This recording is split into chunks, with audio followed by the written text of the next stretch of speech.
মরে গেলে কোরআন শরীফ পড়েন কেন?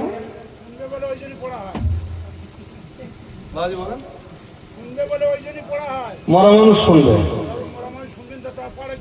এক্সিলেন্ট, বাজে ঠিক বলেছে। রাগ করে বলুক, খুব করে বলুক, ও লোকের অ্যান্সারটা কিন্তু ঠিক আছে যে মরা লোকে এইবার কোরআন শরীফ শুনবে।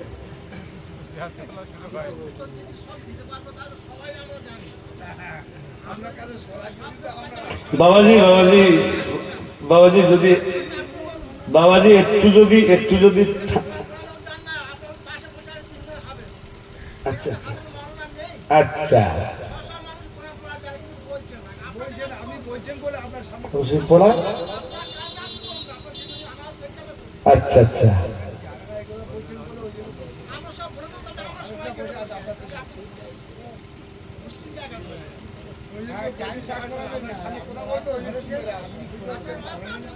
আচ্ছা আমার ওয়াজি আমি করি। আচ্ছা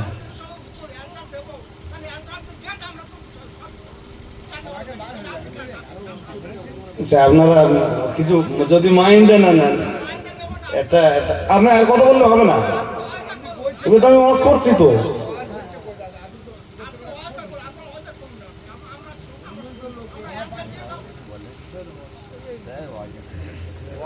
দোয়া করতে গেলে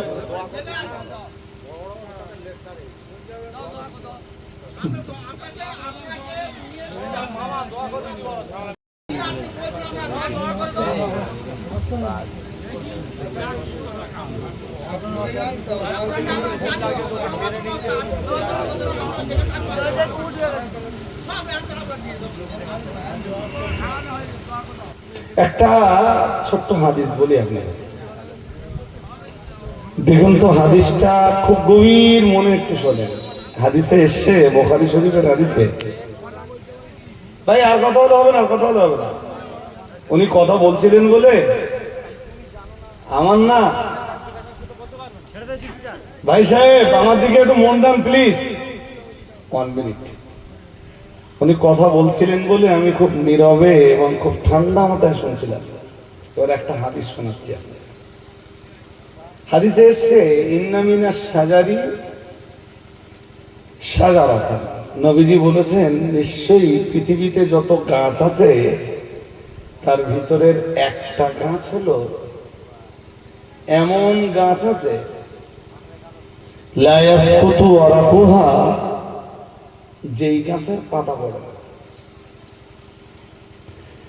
নবীজি বলেন ওয়া ইন্নাহা লামাসালুল মুসলিমি, ওই গাছটাই হলো মুসলমানের উপযুক্ত উদাহরণ।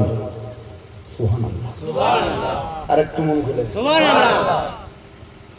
কি বললেন নবীজি? বললেন একটা গাছ আছে যে গাছের পাতা কখনোই পড়ে না, আর ওই গাছটাই একজন উপযুক্ত মুসলমানের দৃষ্টান্ত বা উদাহরণ। এই পর্যন্ত বলার পরে রাসূল জিজ্ঞেস করলেন সাহাবীদেরকে, হাদিসুনি মা হিয়া, বুখারী শরীফের হাদিস শোনাচ্ছি। নবীজি বললেন বলতে পারো তোমরা সেই গাছটার নাম কি? কে জিজ্ঞেস করছেন? রাসূলুল্লাহ। কাদেরকে জিজ্ঞেস করছেন? সাহাবীদের জিজ্ঞেস না করে রাসূল সরাসরি তো বলে ফেলতে পারতেন। জিজ্ঞেস করার হিম্মত কি?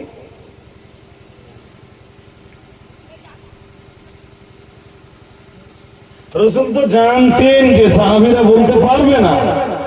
হাদিসে এসেছে, বর্ণনাকারী আব্দুল্লাহ ইবনে ওমর বলেন ফাওয়াকান নাসু ফি শাজারাতিল বাগাদি, লোকেরা রাসূলের মজলিসে বসে থাকলো, লোকেদের মন জঙ্গলে ঘুরে বেড়াতে লাগলো। কোন গাছের নাম বলি? এক একজন সাহাবী এক একটা গাছের নাম বলছিলেন। রাসূলুল্লাহ বারবার বলছিলেন হয়নি, হয়নি, হয়নি। আব্দুল্লাহ ইবনে ওমর বলেন আমি তখন মনে মনে ভাবলাম একটা গাছের কথা বলবো, হতে পারে গাছটা খেজুর গাছ। ফাস্তাহইয়াইতু মিনহু, কিন্তু আমি খুব লজ্জা পেলাম বলতে, যেখানে রাসূলের মজলিসের বড় বড় সাহাবীরা বলতে পারলেন না, আমি সেখানে যদি বলে ফেলি তাহলে রাসূলের এই জালিলুল কদর সাহাবীদের সম্মানে হয়তো আঘাত হতে পারে। এই জন্য আমি বলতে চাইলাম না। সরওয়ারে কায়নাত মুহাম্মদুর রাসূলুল্লাহ সাল্লাল্লাহু আলাইহি ওয়াসাল্লাম আর সাহাবীরা শেষ বেশ বললেন, হুজুর হাদিসনা মা হিয়া ইয়া রাসূলুল্লাহ। হুজুর, যে গাছের পাতা ঝরে না, যে গাছটাকে মুসলমানের সাথে, প্রকৃত খাঁটি মুসলমানের সাথে দৃষ্টান্ত দেওয়া যায়, হুজুর সেই গাছটার নাম আপনি আমাদের বলে দেন। প্রিয় রাসূল তখন বললেন, কাল আন্নাহান নাখলা, ইন্নাহান নাখলা। নবীজি বললেন, গাছটা হলো খেজুর গাছ। আরেকটু মন খুলে বলেন। রাসূলুল্লাহ শুরুতেই তো বলে দিতে পারতেন, খেজুর গাছ এমন একটা গাছ, ওর পাতাও পড়ে না, আর ওই গাছটার সাথে মুসলমানের দৃষ্টান্ত দেওয়া যায়। মাঝখানে জিজ্ঞেস করে রাসূল সময় নষ্ট করলেন কেন?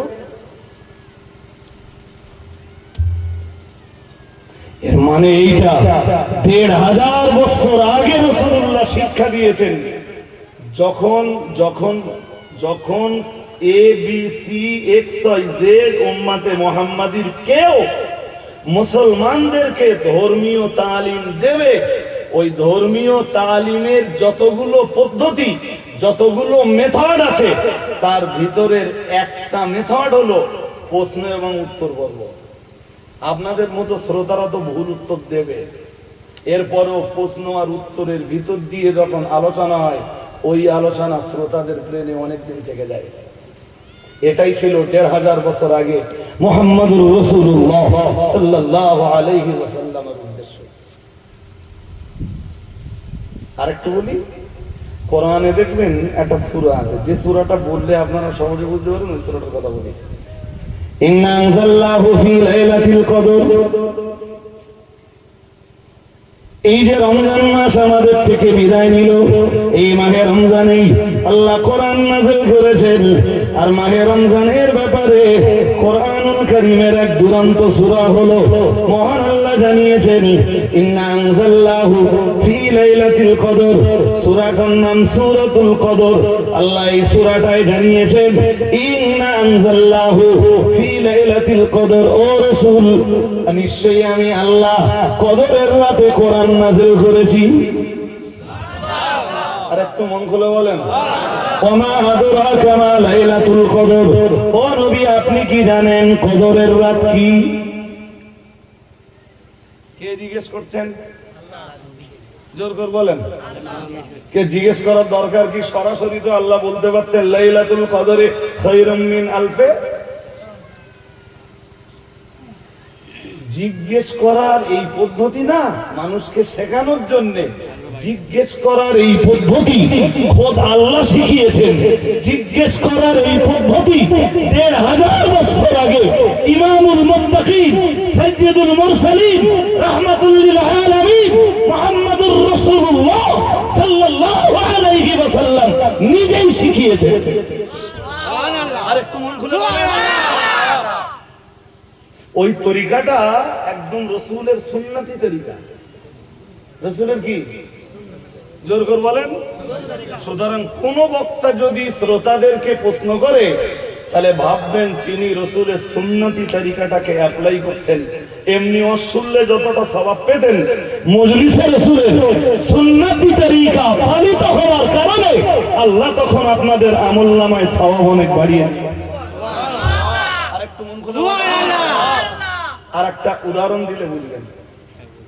কড়া কথা বলবো ভাই, এরকম দৃষ্টান্ত হাদিসে একটা দুটো নয়, প্রচুর প্রচুর পরিমাণ দৃষ্টান্ত রয়েছে হাদিস শরীফে। আর একটা কথা বলি, রাসূলুল্লাহ একদিন মজলিসে বসে, মজলিস ভরা সাহাবী। রাসূল কখনো কখনো এমনও হতো যে মজলিসের শ্রোতাদের রাসূল আলাদা আলাদা করে জিজ্ঞেস করতেন। এক্সেপশনাল ভাবে রাসূল জিজ্ঞেস করতেন, তুমি বলো, তুমি বলো, তুমি বলো। জি, এতে সময় লাগতো অনেক। এরপরেও রাসূল ভাবতেন সময় লাগলেও সাহাবীদের এই কথাগুলো মনে থাকবে অনেক দিন। আর একটু মন খুলে বলো। একদিন মজলিসে ঘটলো কি জানেন? রাসূল জিজ্ঞেস করলেন, ও সাহাবীরা আমার দিকে তাকান, আমার দিকে। বললেন, সবচাইতে হাসানা, সবচেয়ে সুন্দরী মহিলা কে বলতে পারো? বড় মজলিস, এক এক করে উত্তর দিচ্ছেন আর রসুল মাথা নাড়ছেন হয়নি। পরের জনকে জিজ্ঞেস করছেন, পরের জন, তিনি অ্যান্সার দিচ্ছেন, রসুল বলছেন হয়নি।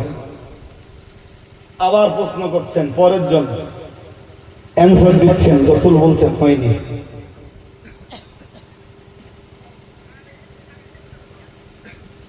কেউ রাগ করে উঠে বাড়ি যাচ্ছে? কথা বলেন না।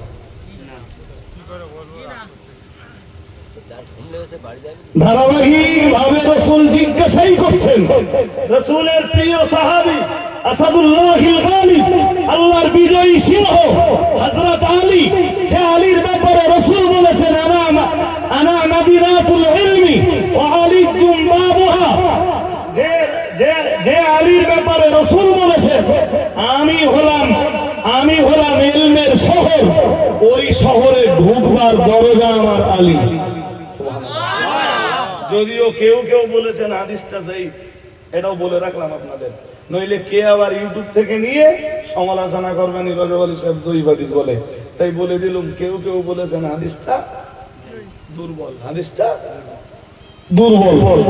জি, রসুল বলেছেন আমি ইলমের শহর, ওই শহরে ঢুকতে গেলে আমার আলীর দরজা দিয়ে ঢুকতে হবে।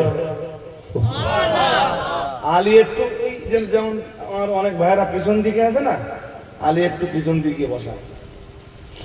রসুল একে একে একে একে যখন জিজ্ঞেস করছেন, আলী একটা মনে মনে অ্যান্সার রেডি করেছেন, তা আলীর আগে সাহাবীরা ওই অ্যান্সারটা দিয়েছেন, তা রাসূলুল্লাহ মাথা নেড়েছেন হয়নি। আলী তখন ভাবছেন যে আমি কি উত্তর দেব। আমি এক রসুলের চাচাতো ভাই, দুই রসুলের জামাতা, আমার অ্যান্সার রসুল আমাকে বলেছেন রসুল জ্ঞানের শহর, ওই জ্ঞানের শহরে ঢুকতে হলে আলীর দরজা দিয়ে ঢুকতে হয়। তাহলে আমি যদি আজকে রং অ্যান্সার দেই তাহলে মানুষ কি ভাববে আর আমার কন্ডিশন কি হবে? আল্লাহ পাকের নবী মুহাম্মদুর রাসূলুল্লাহ সাল্লাল্লাহু আলাইহি ওয়াসাল্লামের প্রিয়তম সাহাবী আসাদুল্লাহিল গালিব হযরত আলী রাদিয়াল্লাহু তাআলা আনহু পিছন দিক দিয়ে বসে বসে খুব চিন্তা ভাবনা করছেন, এই মজলিসে আমি রাইট অ্যানসার না দিতে পারলে আমার সম্মান চলে যাবে, সাহাবায়ে কেরামদের কাছে আমি কেমনে চেহারা দেখাবো, আর আমি যে অ্যানসারটা রেডি করেছি সেটাও তো আমার আগে সাহাবারা দিয়ে ফেলেছেন, এখন আমার উপায় কি? তাই নবী মুহাম্মদুর রাসূলুল্লাহ সাল্লাল্লাহু আলাইহি ওয়াসাল্লামের প্রিয়তম সাহাবী হযরত আলী পিছন সিদ্ধান্ত নিয়ে ফেলেছেন আস্তে আস্তে পিছন দিক দিয়ে কেটে পড়বেন। প্রশ্ন করতে করতে আমার কাছে আসার আগে আমি পেছন দিয়ে কেটে পড়বো, আর সিদ্ধান্ত মতো হযরত আলী ঠিক কেটেও পড়েছে। মসজিদে নববী থেকে হযরত আলীর বাড়ি তো খুব দূরে না, কাছেই বাড়ি। এখন আসছে সব সাহাবীদের বাড়ি, না আছে কোনো নমুনা, আর সাহাবীদের বাড়ির জায়গা সব মসজিদে নববীর ভিতরে এখন ঢুকে গেছে।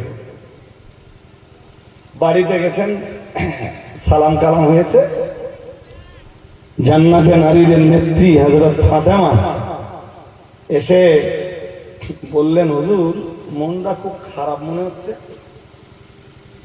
আর আজকে আপনি খুব তাড়াতাড়ি বাড়ি এসেছেন, অন্য দিন এত তাড়াতাড়ি ঘরে ফেরেন না, আমার আব্বার মজলিস মসজিদে নববীতে শেষ। বললেন না ফাতেমা, মজলিস শেষ হইল, আপনি চলে এলেন, এভাবে তো চলে আসেন না। ফাতেমা তুমি আর শুনে কি করবা? আরে বাবা, মজলিসে বসে পুরুষ লোকে উত্তর দিতে পারতেছে না, তা হযরত আলীরা সাহস হচ্ছে না যে ওই কথাটা ফাতেমারে শেয়ার করবে, আর ফাতেমা জবাব দেবে। তাই হযরত আলী বললেন, ফাতেমা তুমি আসছো না কি করবা? সে তোমার আব্বা মজলিসে এমন কঠিন প্রশ্ন ছুড়ে দিয়েছে, সে প্রশ্নের উত্তর কারোর কাছে, জোরে বলুন, কারোর কাছে নেই। ছোট ভাই তুমি চা আনতে গেছিলে? আমি বলেছি একবারও চা লাগবে, আমার জিজ্ঞেস করবে, আমার কিছু লাগবে না চেয়ে নেওয়া। আপনাদের আমার কাছে কোনো বেয়াদবি হয়ে যাওয়ার ভয় নেই। আর আপনারা যাই বলেন, আমি খুব সহিষ্ণু, যাই করেন আপনাদের ধমকাবো না, এই ভয়টা নেই। আমি জানি যে কোরআন হাদিসের ইলমে আপনারা পিছিয়ে থাকার কারণেই অনেক কথা বলে ফেলবেন। আমার কাজ কি, ঠান্ডা মাথায় ব্রেন ঠান্ডা রেখে সেই বিষয়গুলো আপনাদের বুঝিয়ে দেওয়া। এই কথাকে বুঝতেছেন নাকি? আলহামদুলিল্লাহ। তাহলে ঘুম ঘুম ভাবটা প্লিজ একদম ছেড়ে হাত পা ছেড়ে বসে বসে বলুন সবাই, একদম ঘুম ঘুম ভাব যেন না থাকে। আগের চেয়ে অনেক চাঙ্গা আছে। হযরত আলী কিছুতেই ফাতেমাকে বললেন না। মা ফাতেমা বললেন, হুজুর কি কি কি প্রশ্ন করেছে আমার আব্বা, আমি কি জানতে পারি না? দেখি আমি একটু ট্রাই করে উত্তরটা বলতে পারি। হযরত আলী বলেই ফেললেন, ফাতেমা রাসূলের দরবারে দরবারে নবাবিতে বসে থাকা, নবীর দরবারে বসে থাকা রাসূলের জলিলুল কদর পণ্ডিত পণ্ডিত সাহাবী, যেখানে বসে রয়েছেন আবু হুরায়রার মতো সাহাবী, যেখানে বসে রয়েছেন আব্দুল্লাহ ইবনে আব্বাসের মতো সাহাবী, আব্দুল্লাহ ইবনে মাসউদের মতো সাহাবী, আবু বকর, ওমর, ওসমান, আলী রাদিয়াল্লাহু তাআলা আনহুম আজমাইনের মতো সাহাবী, যেখানে রাসূলের প্রবীণ প্রবীণ সাহাবীরা জবাব দিতে পারছেন না, আমি আলীর মতো সাহাবী রাসূলের এই প্রশ্নের কাছে হেরে গেলাম। তোমার সাথে প্রশ্ন শেয়ার করো কি আর না করো কি? হযরত ফাতেমা বললেন, হুজুর আরে ধরুন না আমি প্রশ্নের উত্তর দিতে পারবো না, তবে একটু বলবেন তো, ট্রাই তো করি। বললেন, ফাতেমা আজকে না তোমার আব্বা দরবারে নবাবিতে একটা কঠিন প্রশ্ন করেছেন। প্রশ্নটা হলো, সবচাইতে হাসানাকে, মেয়েদের ভিতরে আল্লাহর আকাশের নিচে জমিনের উপরে সবচাইতে সুন্দরী মেয়েকে। বললেন, হুজুর কেউ উত্তর দিতে পারেনি? বললেন না। ফাতেমা একটু মুচকি হাসলেন, হেসে বললেন, হুজুর এই এই সামান্য প্রশ্ন, এর অ্যান্সার তো খুব সহজ। অ্যান্সার খুব খুব হযরত আলীর কাছে তখনও খুব কঠিন লাগতেছে, আর মা ফাতেমা বলতেছেন এই কোশ্চেনের অ্যান্সার এটা বিরাট সহজ অ্যান্সার, কেউ পারেনি। না।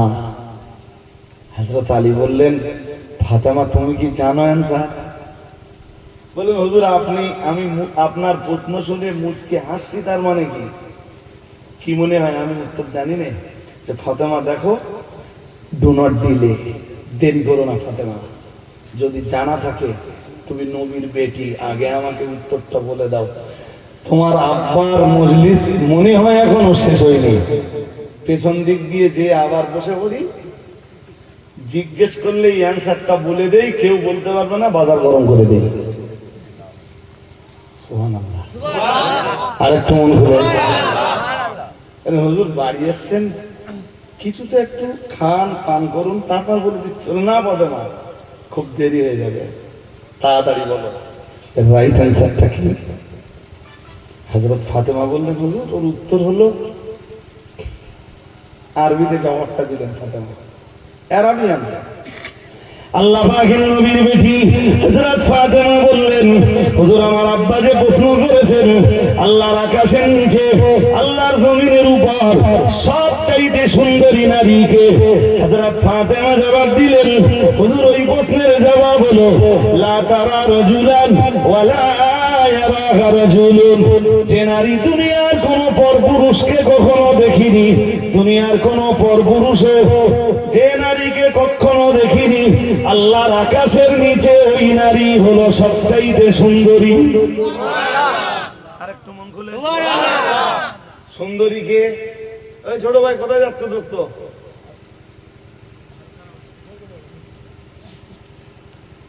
আমি তো এক সময় আপনারাও বলতেছিলেন, কারণ আমি ভাবছিলাম দেই দোয়া করে, এরকম মনে হচ্ছিল, কিন্তু আমি ভাবছি যে এতটা কষ্ট করে আমি এলাম, একেবারে কিছু না বলে দোয়া করে দেবো, বড্ড খারাপ দেখাচ্ছিল, তাই একটু না গাচ্ছি আর কি।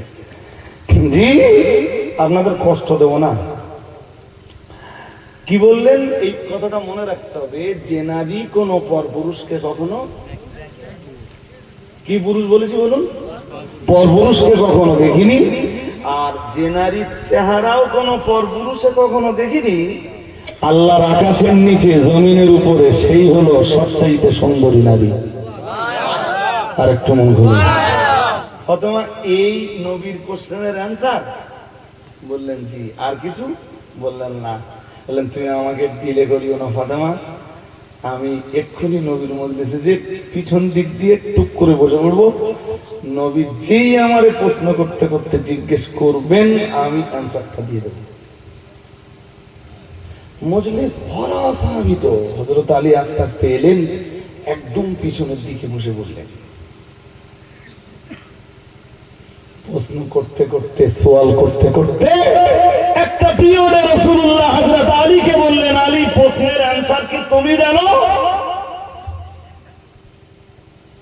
হযরত আলী বললেন, ইয়েস হুজুর আমি জানি। সুবহানাল্লাহ, আরেকটু বলো।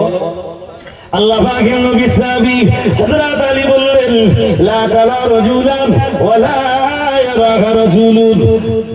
আল্লাহ পাকের নবী সাহাবী হযরত আলী বললেন, হুজুর যে নারীর চেহারা দুনিয়ার কোন পরপুরুষে দেখিনি, আর যে নারী দুনিয়ার কোন পরপুরুষের চেহারাও কখনো দেখিনি, ওই নারী হলেন আল্লাহর আকাশের নিচে জমিনের উপরে সবচাইতে সুন্দরী। আরেকটু মন খুলে, নবীজি এবারে কমেন্ট করলেন, বললেন আলী তোমার অ্যান্সার রাইট। আরেকটু মন খুলে, আলী একটা কথা জিজ্ঞেস করতে পারি? ইয়েস। আলী উত্তর নিজের থেকে দিচ্ছ না কারোর কাছ থেকে শুনে এসে দিচ্ছ? সুবহানাল্লাহ। কে জিজ্ঞেস করছেন? কে? কেন? রাসূল ঘরের ভিতরে শুয়ে থাকলে ঘরের ভিতর যেমন দেখতেন বাইরে তেমন দেখতেন, জেগে থাকা অবস্থায় যেমন দেখতেন ঘুমিয়ে পড়ে তেমন দেখতেন। ভালো করে বলেন, আর একটু আওয়াজ দিয়ে বলেন আল্লাহু আকবার বলেন। জেগে থেকে যেমন দেখতেন ঘুমিয়ে রাসূল তেমন দেখতেন, ঘরের ভিতরে যেমন দেখতেন বাইরে। মজলিস থেকে হযরত আলী চলে গেছে, আলী ভেবেছেন রাসূল দেখেননি, রাসূল দেখেননি। আলী তো মিথ্যা কথা বলার কোনো কন্ডিশন আছে? ইয়া আইয়ুহাল্লাযীনা আমানু ইত্তাকুল্লাহ, এ দুনিয়ার ঈমানওয়ালা মানুষের দল, ইত্তাকুল্লাহ তোমরা আল্লাহকে ভয় করো। আল্লাহ পাক রব্বুল আলামিন বললেন, ও কুনু মা'আস সাদিকিন, মহান আল্লাহ বললেন আর তোমরা সত্যবাদীদের দলগত হয়ে যাও। না না না না না, কখনো মিথ্যাবাদীদের অন্তর্ভুক্ত থেকো না। আমি আল্লাহ পাক রব্বুল আলামিন বলছি, তোমরা সব সময় সত্যবাদীদের দলভুক্ত থাকবে, কখনোই মিথ্যাবাদীদের অনুসরণ করবে না। আল্লাহ পাক রব্বুল আলামিন কোরআনুল কারীমের অন্য আয়াতে জানিয়েছেন, ফালা তুতিল মুকাজ্জিবিন। আল্লাহ পাক রব্বুল আলামিন জানিয়েছেন, খবরদার তোমরা মিথ্যাবাদীদের অনুসরণ করো না। ও বাবাজিরা ভাইরা, প্রিয় নবী মুহাম্মদুর রাসূলুল্লাহ সাল্লাল্লাহু আলাইহি ওয়াসাল্লামের সাহাবীরা তারা মিথ্যা বলতেন না, মিথ্যার আশ্রয় নিতেন না, মিথ্যা কথা বলে কাউকে ধোকার ভিতরে ফেলতেন না, মিথ্যা কথা বলে কাউকে কারোর সঙ্গে কখনো ধোকাবাজি করতেন না। প্রিয় নবী মুহাম্মদুর রাসূলুল্লাহ সাল্লাল্লাহু আলাইহি আলাইহি ওয়াসাল্লাম যেই না আলীকে জিজ্ঞেস করেছেন, আলী প্রশ্নের উত্তরটা নিজে দিচ্ছ না কারোর কাছ থেকে শুনে এসে দিচ্ছ? আল্লাহ পাকের নবী সাহাবী আল্লাহর বিজয়ী সিংহ হযরত আলী বললেন, ইয়া রাসূলুল্লাহ, ইয়া হাবিবাল্লাহ, হুজুর প্রশ্নের রাইট অ্যানসারটা আমায় জানা ছিল না। সামনের দিক দিয়ে যখন প্রশ্ন করছিলেন হুজুর, আমি একটা অ্যানসার রেডি করেছিলাম, কিন্তু আমার আগে কোন একজন সাহাবী ওই অ্যানসারটা দিয়েছেন।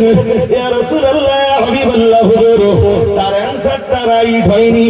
ইয়া রাসূলুল্লাহ, ইয়া হাবিবাল্লাহ, হুজুর আমি তখন ভাবলাম আমিও যদি এই অ্যানসারটা দেই, না না না না না, এই অ্যানসার কখনোই রাইট হতে পারে না। ইয়া রাসূলুল্লাহ, ইয়া হাবিবাল্লাহ, হুজুর লজ্জায় আমি মজলিস ছেড়ে বেরিয়ে পড়লাম। ইয়া রাসূলুল্লাহ, ইয়া হাবিবাল্লাহ, হুজুর আমি বাড়িতে গেলাম, আপনার বেটি ফাতেমা আমায় এত তাড়াতাড়ি বাড়ি আসবার কারণ জিজ্ঞাসা করলেন। আমি কারণটা আপনার বেটি ফাতেমার সাথে শেয়ার করলাম। ইয়া রাসূলুল্লাহ, ইয়া হাবিবাল্লাহ, হুজুর আজকের এই প্রশ্নের অ্যানসার আপনার বেটি ফাতেমায় আমাকে শিখিয়ে দিয়েছে। আরেকটু মন খুলে বলেন। আচ্ছা, এতটা কথা শোনার পরে এবার বলুন, আপনারা ওয়াজে শোনেন তো? আবার জিজ্ঞেস করলে আবার ধরবেন না তো? আমার ওয়াজে শোনেন তো কথা, আল উলামা ওয়ারাসাতুল আম্বিয়া। মনে রাখবেন যে যে ধর্মপ্রচারের যে মেথড অনুসরণ করেছিলেন তাম পৃথিবীর নবী রাসূলরা, আলেমরা যদি হয়ে থাকেন নবীদের ওয়ারিস, তাহলে আলেমদের কাজ হলো নবীদের রেখে যাওয়া সেই মেথডে আলেমরা ধর্ম প্রচার করবেন। তবেই তাদের নবিয়ানা দায়িত্ব পৃথিবীতে পালন হবে, নচেত নবিয়ানা দায়িত্ব পালন জোর করে বলুন হবে না। সুতরাং এই বিশ্বাসের জাগরণটা আপনাদের ভিতরে আগে মানে জাগরণ ঘটুক, জি, যে আলেমরাও চাইলে প্রশ্ন উত্তর পর্বের ভিতর দিয়ে শ্রোতাদেরকে শেখাতে পারেন। কথা শুনছেন নাকি? শুনছেন তো? আমি এত কথা বলার উদ্দেশ্য কি, রাসূল করিম সাল্লাল্লাহু আলাইহি ওয়াসাল্লাম পৃথিবীতে এসেছেন চারটে মহান দায়িত্ব নিয়ে। ওই চার দায়িত্বের প্রথম দায়িত্ব কোরআনুল কারীমের তেলাওয়াত। জি, রাসূল তাদেরকে কোরআন শেখাবেন। যারা রাসূলের কাছে কোরআন শিখবে, রাসূল তাদেরকে কোরআন পড়বার মতো একটা যোগ্যতার জায়গাতে, যোগ্যতার স্তরে পৌঁছে দিবেন। জি, সাহাবীদের ক্ষেত্রে তাই দেখা গেল।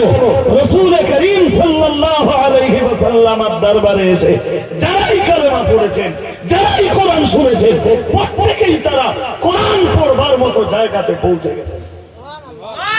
আর কোন খুলে বলুন, বছরের পর বছর চলছে, নসিহত চলছে, হাজার হাজার টাকা জলসা জুলুসের পিছনে খরচ করছেন। প্রত্যেকের হাতে কোরআন তুলে দিতে হবে, প্রত্যেকের হাতে কোরআন তুলে দিয়ে সবাইকে কোরআন শিখবার মতো জায়গাতে পৌঁছে দেওয়ার প্রচেষ্টা চালাতে হবে। এই মানসিকতার জাগরণটা কেন ঘটে না? জি, এই মানসিকতার জাগরণ তো ঘটলই না, উল্টো মরে যাওয়ার পরে গ্রামের XYZ ABC যে কোনো মানুষ মারা গেলে 5 খতম, 7 খতম, 10 খতম, 12 খতম, 15 খতম, অথবা তাদের দোয়া ও সামরেসালির সময় 20 খতম, 25 খতম। হাওড়া হুগলি কোন জলসায় গেলে বলে হুজুর 150 খতম, 151 খতম হয়েছে, সামরেসালি করে দেন। কোরআন আল্লাহ নাযিল করেছেন মরা মানুষগুলোর জন্য। কবরে শুয়ে শুয়ে মরা মানুষেরা কোরআন নেবে, এই জন্য কোরআন আল্লাহ নাযিল করেছিলেন।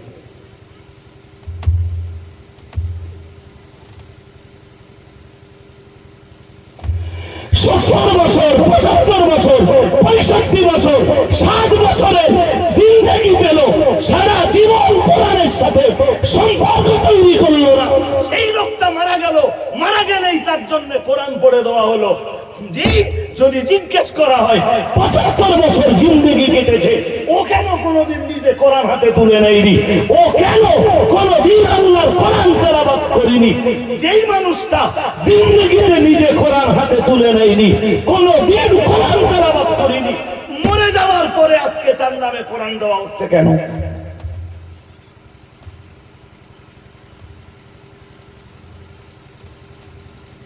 জি ভাই, এই প্রশ্ন করলে আমি সমাজের কাছে আজকে অপরাধী।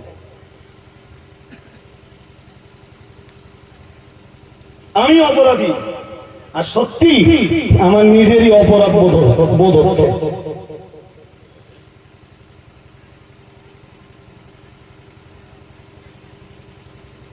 দিচ্ছেন দেন, নো প্রবলেম, অসুবিধা নেই। আপনি আমারে জিজ্ঞেস করতে পারেন, হুজুর মানুষ মারা গেলে কোরআন পড়া বন্ধ করে দেবো? আমি বলবো না, পড়ুন, কোনো অসুবিধা নেই, পড়ে যান। পড়া বন্ধ করবেন কেন? মরা মানুষের জন্য কোরআন শরীফ পড়া যাবে, তবে এটা মুখস্থ রাখবেন, কোরআন মরা মানুষের জন্য নাযিল হয়নি।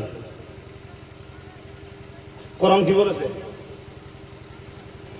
কোরআন নিজেই বক্তব্য পেশ করেছে, হুদাল লিন্নাস। কোরআন নাযিল হয়েছে বেঁচে থাকা মানুষের হেদায়েতের জন্য। মানুষ হেদায়েত পায় মরে যাবার পরে না, বেঁচে থাকা অবস্থায়। জি, মরা লোককেও হেদায়েত হয় বা মরা লোকের হেদায়েতের চেষ্টা করা হয়? তাহলে কোরআন নাযিল হয়েছে হেদায়েতের জন্য, আর হেদায়েত হয় বেঁচে থাকা মানুষ না মরে যাওয়া লোক? হ্যাঁ, তাহলে বেঁচে থাকা মানুষের জন্যই আল্লাহ কোরআন নাযিল করেছেন। আর একটু মন করে বলুন, 75 বছর জিন্দেগি পেল, সে কোনদিন কোরআনটা হাতে তুলল না। আরে ভাই, এটাই তো স্বাভাবিক যে কোরআন না পড়ে ও কোরআন হাতে নেবে কোন যুক্তিতে? মরে গেছে, এখন কোরআন দাও, আমার অসুবিধা নেই, আমার অসুবিধা নেই। মনে রাখো, মুখস্থ করতে করতে বাড়ি যাও। ওই রাসূলের পৃথিবীতে দ্বিতীয় দায়িত্ব ছিল ওই আল্লিমুহুমুল কিতাব। কোরআন 1 নম্বর দায়িত্ব ছিল না? কোরআন পড়ো, মানে পড়ানো, এটা প্রথম দায়িত্ব তো? হ্যাঁ না বলে না? প্রথম দায়িত্বটা কি মাথায় গেছে? কোরআন শেখা এবং শেখানো, এটা কি রাসূলের প্রথম দায়িত্ব। এবার আল্লাহ নবীদের দ্বিতীয় দায়িত্ব দিচ্ছেন। যারা কোরআন পড়তে পারছে, কোরআন যারা শিখে গেছে, আপনি তাদের কাছে কোরআনের বিধিবিধানগুলো এবারে স্পষ্ট করে দেন। আরেকটু মন খুলে, কোরআনে হালাল আর হারামের বিধান আছে না নেই? আছে তো? কোরআনে হালাল হারাম জায়েজ না জায়েজ, বৈধ অবৈধের বিধান আছে। এটা করা চলবে, ওটা করা চলবে না, এটা করতে হবে, ওটা করতে হবে না, বিধান আছে তো? এই বিধানগুলোকে আল্লাহ তার রাসূলকে নির্দেশ দিলেন, যারা প্রতিনিয়ত কোরআন পড়ছে ওদের কাছে এবার আমার বিধানগুলো স্পষ্ট করে দেন। আমার কোরআনের বিধানগুলোকে ওদের কাছে এবার আপনি বাতলে দেন। ওরা একদিন কোরআন পড়ছে, এবারে কোরআনের বিধানগুলো জানলে তবে কোরআনের বিধান অনুযায়ী জীবনটাকে সাজাতে একটা স্বচ্ছ মন ওদের তৈরি হবে। আর একটু মন খুলে বলুন, ওয়াজ নসিহতের মজলিসগুলোতে কি হয়? 1 নম্বর কাজটা নেই সমাজে। 1 নম্বর কাজ কি? কোরআন শেখো, কোরআন শেখাও। 2 নম্বর কাজ কি? কোরআনের ভিতরে যেই হালাল এবং হারাম গুলো আছে ওইগুলো মানুষের কাছে এবারে স্পষ্ট করে দাও। 2 নম্বর কাজটা হয়, 3 নম্বর কাজটাও হয়, 1 নম্বর কাজটা কেন হয় না সমাজে? তো 1 নম্বরকে বাদ দিয়ে তো 2 নম্বরের কল্পনা করা যায় না, 2 নম্বরটা বাদ দিয়ে 3 নম্বরের কল্পনা করা যায় না, 3 নম্বরটাকে বাদ দিয়ে 4 নম্বরটাকে কখনো কল্পনা করা যায় না। এই জন্যই তো আল্লাহ এই কথাগুলো ধারাবাহিকভাবে দিয়েছে।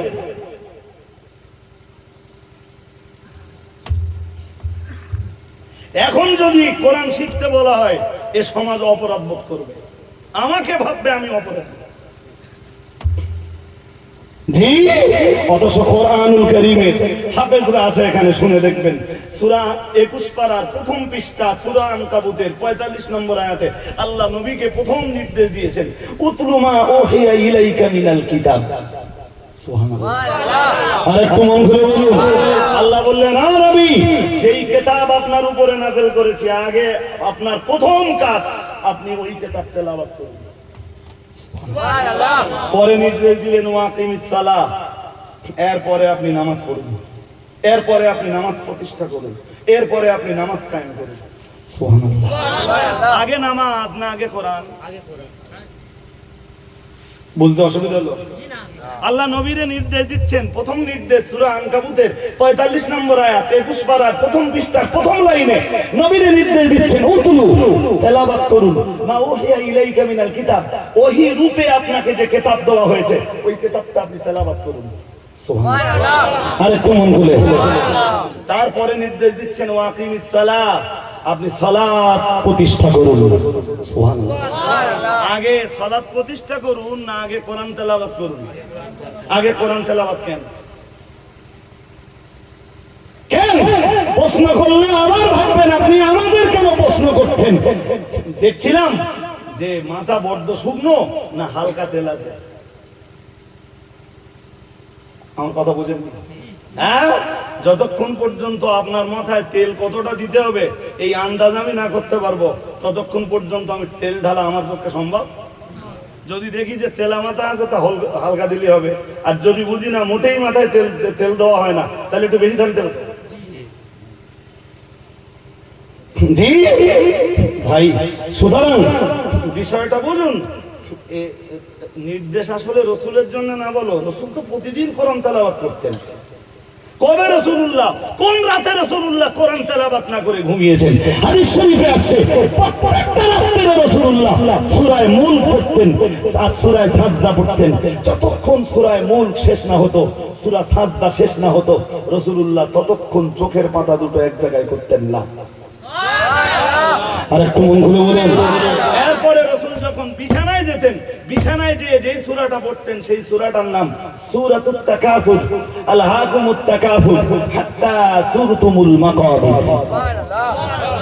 আর একটু মন খুলে বলেন সুবহানাল্লাহ। কোন সূরা পড়তেন? সূরা তাকাসুর। কোথায় পড়তেন? বিছানায় যে বিছানায় লাগিয়ে দিয়েছেন।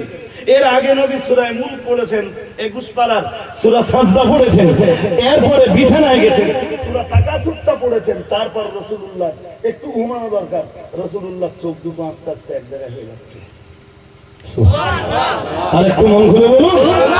জি, রাসূল তো প্রতিদিন কোরআন পড়তেন, ফজরের পরে কোরআন পড়তেন, এশার পরে রাসূল কোরআন পড়তেন। জি, রাসূল যখন সময় পেতেন তখন আল্লাহর কোরআন তেলাওয়াত করতেন। এরপরেও আল্লাহ নবীরে বলতেছেন, ও নবী উতলু মা উহিয়া ইলাইকা মিনাল কিতাব, নবী আপনি কোরআন তেলাওয়াত করুন। এখানে নবীকে তেলাওয়াত করতে বলার উদ্দেশ্যই হলো ও উম্মতে মুহাম্মাদীর দল, তোমরা কোরআন তেলাওয়াত করো। আর একটু মন খুলে বলেন সুবহানাল্লাহ। নবীর জীবনের কোনো গুনাহ ছিল নাই? আরে হ্যাঁ না বলে না, তাড়াতাড়ি বলুন। গুনাহ ছিল? শুনেছেন তো আপনার আওয়াজে, আমি কোরআন দিয়ে বলছি। আল্লাহ বলেন